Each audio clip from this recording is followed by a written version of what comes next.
Hi Kitty, how are you? Fine. Holiday రోజు మీరు ఇంట్లో ఉన్నారండి బాబు గారు. లేకుంటే మీ అక్క లాఠీతో కాలి రగొడుతుంది. ఇప్పుడు అంత అవసరం ఉంటారా? ఎవరిన వెంటే నిజం అనుకుంటారు. అయితే మోడల్ గా సెటిల్ అయిపోయి డాన్స్ వదిలేస్తావా? వదిలేయడమా? డాన్స్ నా ప్రాణం. నీకే కాదు, మా ఆవిడకి ప్రాణమే. పెళ్లికి ముందు చాలా బాగా చేసేది. నిజమా అక్క? వావ్. ఏ డాన్స్ చేసేదానివి? కూచిపూడా? కాదు, భరతనాట్యం. పోలీస్ ఆఫీసర్ అయ్యాక పొలిటికల్ లీడర్స్ తో రౌడీస్ తో డాన్స్ చేస్తోంది మా ఆవిడ. డాడీ ఇలాగా రేయ్, ముందు మీ పని చెప్పాలి. వీడిని మీరే చెడగొడుతున్నారు. చూడు చైతన్య, మన దండరాజు గారు 100 రోడ్డు మీద గాంధీ బొమ్మలు అంటాడు. ఆయన ట్రాన్స్ఫర్ కి బాకీ ఉన్నారని, మన ఆఫీసుని మర్డర్ చేశారని కేసు పెట్టారంట. అవును సార్. మంత్రిగా నేను చెప్తున్నాను, ముందు కేసు విత్డ్రా చేసుకో, ఆ తర్వాత పవర్ ప్లాంట్ శాంక్షన్ చేయి. అందరికీ మంచిది, సరేనా? సరే సార్, ఆ విషయం మీ లెటర్ హెడ్ మీద రాసి సంతకం చేసి ఇవ్వండి. దేనికి? పేపర్ లో వేసి మీకు ఓట్లేసిన ప్రజల దగ్గర పర్మిషన్ తీసుకోవడానికి. చూడు ఐఏఎస్, రెచ్చిపోబోక. నీ ఇవ్వ నీకు ఇప్పిస్తాను, తీసుకో. ఐఏఎస్ అంటే ఇండియన్ అడ్మినిస్ట్రేటివ్ సర్వీస్, అంతేకాని ఇండియన్ అవినీతి సర్వీస్ కాదు. నన్ను ఇంగ్లీష్ లో తిడతావా? నీ అంతు చూస్తా, నిన్ను చక్కెరకి మనియాలు పట్టిస్తా. ఇంకొక మాట మాట్లాడమంటే నీ నాలుక కోసేస్తాను. నీలాంటి బ్రోకర్లు మంత్రి పదవుల్లో ఉండబట్టే ఈ రోజు కరెంటు ధరలు విపరీతంగా పెరిగి సామాన్యులు బల్బు వెలిగించుకోవడానికి కూడా భయపడుతున్నారు. రైతులు కరెంటు బిల్లులు కట్టలేక ఆత్మహత్య చేసుకుంటున్నారు. నిజాయితీగా మీ ప్రభుత్వం ఫ్యాక్టరీ యజమానుల దగ్గర కరెంటు బిల్లులు వసూలు చేస్తూ ఎలక్ట్రికల్ పోల్స్ మీద వైర్లు వేసి కరెంటు దోచుకునే వాళ్లను గుండె ధైర్యంతో పట్టుకోగలిగితే ట్రాన్స్కోకు లాభాల మాట అటుచితే నష్టం మట్టుకు ఉండదు. అక్కడేమో స్పాట్ బిల్లింగ్లు అంటూ మనం ప్రజల పుస్తలమ్మించి నిర్దాక్షిణ్యంగా బిల్లులు వసూలు చేస్తున్నాం. ఏంటయ్యా ఎండి మినపగాయలు తిన్న కాకిలాగా తెగరుస్తున్నావు? నేను అసలే మంత్రిని. నేను తలుచుకుంటే ఈ క్షణంలోనే నిన్ను సస్పెండ్ చేస్తా. నువ్వు నన్ను సస్పెండ్ చేయలేవురా. ఎందుకంటే నా సిన్సియారిటీకి ఎప్పుడో ఒకప్పుడు ఇలాంటి ఎదురు దెబ్బ తగులుతుందని నాకు బాగా తెలుసు. అందుకే ఈ రిజిగ్నేషన్ లెటర్ ఎప్పుడు నాతోనే ఉంటుంది. This is my resignation letter. Good bye. అమ్మో, వీడు రాజీనామా ఆమోదిస్తే నా అవినీతి భాగవతం బయటకు వస్తుంది. వీడు ఇంకో ఐఎస్ రాజకీయ నాయకుడు అవుతాడు. ఈ రాజీనామా లెటర్ నేను చింపారిస్తే ఏ గొడవ ఉండదు. ఇప్పుడు రాజీనామా చేయాల్సిన అవసరం వచ్చింది. రాజీ పడి బతకలేక? రాజీ పడమని ఎవరన్నారు? రాజకీయంగా పలుకుబడి ఉన్నవాళ్ళు. ఏమిటండి ఇది? ఎవరో ఏదో అన్నారని ఉద్యోగం వదిలేసుకుంటారా? చాంతాడు తక్కువగా ఉందని బావని పూడ్చుకుంటారా? ఇది నీళ్లున్న బావి కాదు శాంభవి, ఎండమావి. ఈ సిస్టమ్ మొత్తం అవినీతితో పొల్యూట్ అయిపోయింది. అందరితో పాటు నేను పొల్యూట్ కాలేను. పొల్యూట్ అవుతుందని ఎందుకు అనుకుంటున్నారు? ఉద్యోగంలోనే పోరాడొచ్చు కదా. అంత ధైర్యం లేనప్పుడు ఐఏఎస్ ఎందుకు చదివారు? బుద్ధి లేక. అమ్మాయి చెప్పింది కరెక్ట్ నాన్న, ఇది మా భార్యాభర్తల విషయం. మధ్యలోకి రావద్దు అంటావు అంతేనా? రై, ఊరంతా కాదన్నా మీ ఇద్దరి పెళ్లి చేసింది నేను రా. మీరు భార్యాభర్తలు కావడానికి కారణం నేను కావచ్చు, కానీ ఇది మా పాలసీకి సంబంధించిన మ్యాటర్. మీకేం తెలియదు, మీరు వెళ్ళండి.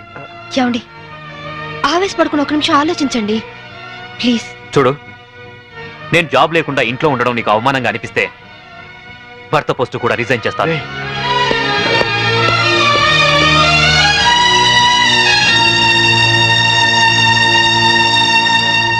లోయర్ కోర్టు తీర్పును మరియు ఈ కేసుకు సంబంధించిన సాక్ష్యాధారాలను పరిశీలించిన మీదట ఈ వ్యక్తే నేరస్తులను రుజువైంది. కానీ ఇతని మానసిక పరిస్థితి బాగోలేనందున ఈ వ్యక్తిని మానసిక చికిత్సాలయంలో ఉంచి శిక్షాకాలను పూర్తి చేయవలసిందిగా ఈ కోర్టు తీర్పు ఇవ్వడమైంది.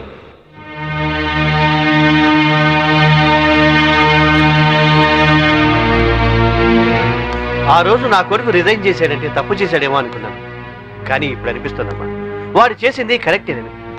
మనకేదన్నా అన్యాయం జరిగితే కోర్టుకి వెళ్తాం, కానీ కోర్టులే అన్యాయం చేస్తే ఎక్కడికి వెళ్తాం? అందుకే నువ్వు రిజైన్ చేసి నాకు వచ్చే పెన్షన్తో ఏ టెన్షన్ లేకుండా అందరం హాయిగా బతకచ్చు. మావయ్య. Madam phone. హలో. ఏంటి వాయిస్ చాలా లోలో ఉంది? కోర్టులో జరిగిన దానికి అప్సెట్ అయ్యావా? ఎందుకు ఫోన్ చేసావు? నా తమ్ముడు సేఫ్ గా రిలీజ్ అయిన అకేషన్ లో సిటీలో ఉన్న వివిఐపీలందరికీ నేను ఒక చిన్న పార్టీ ఇస్తున్నాను. ఏంటి ఆలోచిస్తున్నావు? నువ్వు తప్పకుండా వస్తావులే. మినిస్టర్లంతా వస్తున్నారు కదా, వాళ్లకు సెక్యూరిటీగా. బాయ్.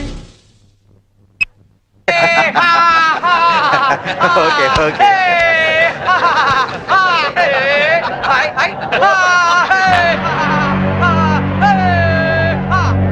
రామ్మా శాంభవి, నమస్తే. ఏంటి ఆలోచిస్తున్నావు? మెంటల్ హాస్పిటల్లో ఉండాల్సిన మా తమ్ముడు ఇక్కడ బర్త్డే సెలబ్రేషన్ చేసుకుంటున్నాడేంటాని కదా. దట్ ఈస్ ధన్రాజ్, ఈ సిటీకే రాజుని.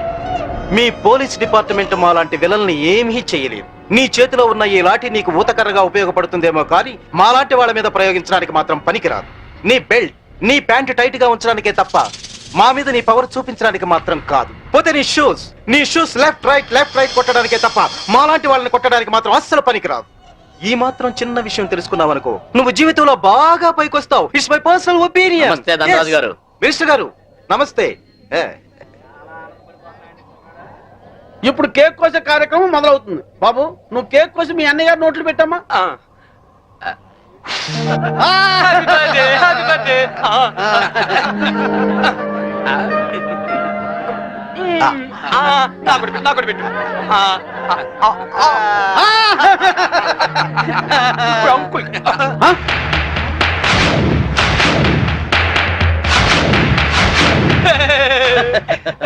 మీరేం ఫీల్ అవ్వద్దండి, పాపం పిచ్చోడు కదా. మీ కార్యక్రమం మీరు కానివ్వండి. కానివ్వండి. Good uncle, good uncle. Uncle మరే నాకు ఆ బెల్ట్ కావాలి. అమ్మో అంకుల్, నేను తీసుకొస్తాను కదమ్మా, నేను తీసుకొస్తానుగా. కూల్ డౌన్ అమ్మా సాంబి, కూల్ డౌన్. అసలే బర్త్డే బాబు, అందులోనూ పిచ్చోడు. కొంచెం బెల్ట్ అమ్మా.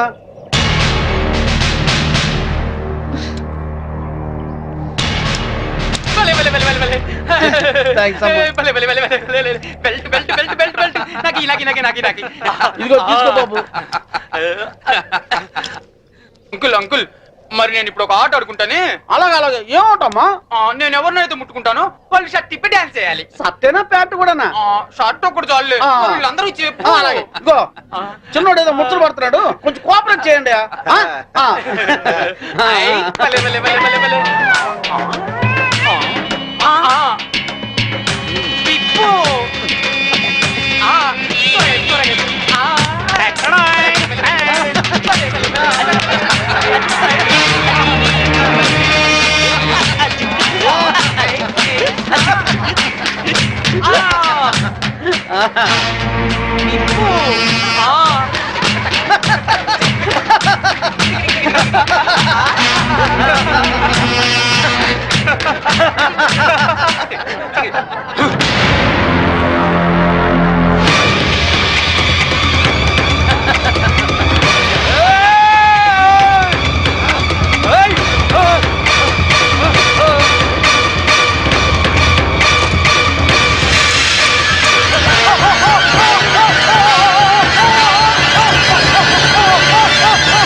Inspector, yes madam.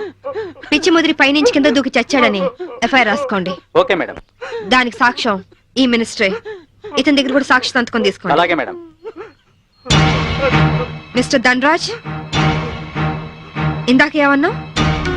Police belt pant జారిపోకుండా ఉండడానికా? చూసావుగా, తట్టో నుంచి జారిపోయిన నీ తమ్ముణ్ణి ఉరి తీసే అంత పవర్ ఈ బెల్ట్ కుంది. సిన్సియర్ గా డ్యూటీ చేసే police officer cap, belt, shoe కూడా సిన్సియర్ గా డ్యూటీ చేస్తాయి. అది మా police power. Minded. Vigilance officer భార్యను చంపినందుకు నీ తమ్ముడు చచ్చాడు.